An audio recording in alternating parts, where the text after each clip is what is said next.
संदर्भात आपण न्यायालयाच्या दरवाजे बोलणार आहात का? न्यायालयात या संदर्भात जाणार आहात का? काय भूमिका असणार आहे लोकांच्या पातळीवर? हे जे आम्ही मांडलं ना, हे न्यायालयाने आम्हाला सांगता येईल आम्हाला की आम्ही सुद्धा सरकारकडे गेलेलो आहे. सरकारला सुद्धा आम्ही दिलेलं आहे. असं नाही की डायरेक्ट तुमच्याकडे आलो. आम्ही सरकारला सुद्धा विचारलेलं आहे. सरकारला सुद्धा सावध केलेलं आहे त्याच्यामुळे काय होऊ शकतं ते. आणि मग हे जे आहे बाकीचे सगळं आणि मग अनेक गोष्टी आहेत त्याच्यामध्ये.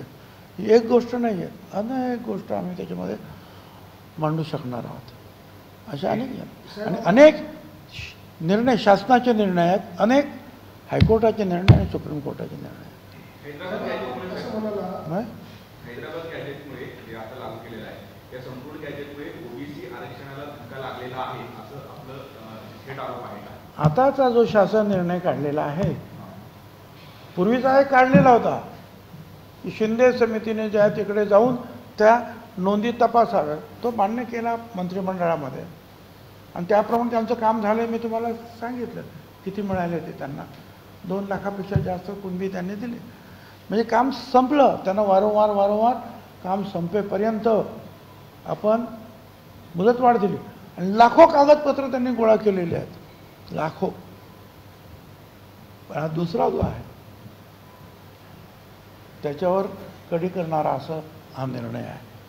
म्हणजे ते सगळं बाजूला सोडून काय हा निर्णय घेतला. हे करायचं होतं तर शिंदे समितीचं कामच नव्हतं. मग हे डायरेक्टच केलं ना, सगळ्यांनाच करून टाकायचं.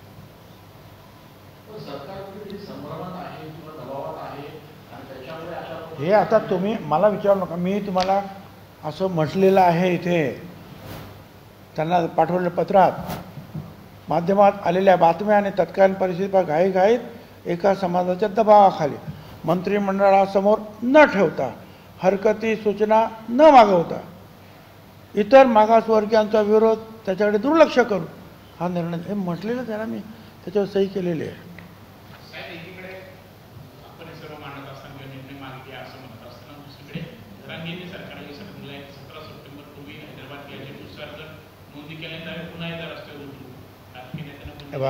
आता लोकशाही आहे, रस्त्यावर कुणी उतरू शकतो हां, आणि बाकीचे काही उतरू शकत नाही असं. कारण का रस्त्यावर काही अशी बंदी तर नाही आहे की ओबीसीने उतरू नये.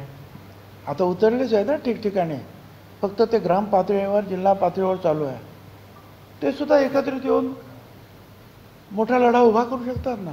मोठी संख्या, एकूण जर संख्या आता बघितली, जर गाव खूप तुम्हीच लोक छापतात त्यांचे फोटो, ते बघा ना किती आहेत ते. आणि मग ज्या वेळेला यायचं ठरवतं ते सुद्धा येऊ शकतील.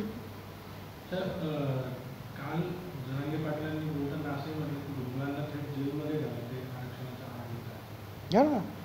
माझं काय चुकलं असं आहे ना, या देशामध्ये लोकशाही आहे, या देशामध्ये जरांगेशाही अजून यायची आहे.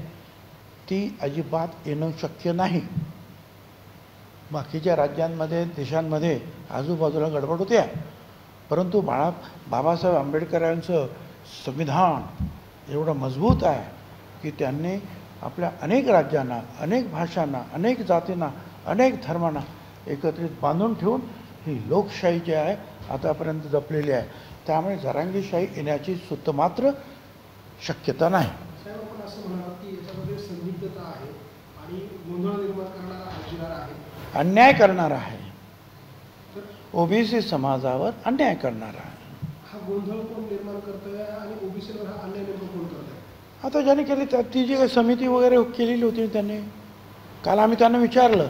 म्हणजे मी विचारण्यापेक्षा काल बावनकुळेनेच विचारलं मिटिंगमध्ये, ते जे सेक्रेटरी होते डिपार्टमेंटचे, आणि त्यांना की तुम्ही याच्याकडे फाईल आहे का तुमच्याकडे, हे जे काही काढलं, तुम्ही हे शब्द काढायचे घालायचे, तुम्ही लॉ ज्युडिशरीला म्हणजे विधी न्याय खात्याला विचारले होतं का? त्यांचं काय आहे का लेखी की चालेल म्हणून? नाही, काही नाही. अहो, एखादा असं काढायचं असेल तर 10 वेळेला त्या विधी न्याय खात्याकडे जातं आणि ते तपास आणि मग सांगतं हे कायद्यात बसतं, हे नाही बसत, हे शब्द असे आहेत, ते शब्द हे गेलेच नाही. एवढं महत्त्वाचं विषय कालच्या मिटिंगमध्ये आम्हाला समोर आलं सगळं. आता isakal.com आहे देशातील नंबर 1 ची मराठी न्यूज वेबसाईट. प्रत्येक अपडेटसाठी isakal.com ला नक्की भेट द्या.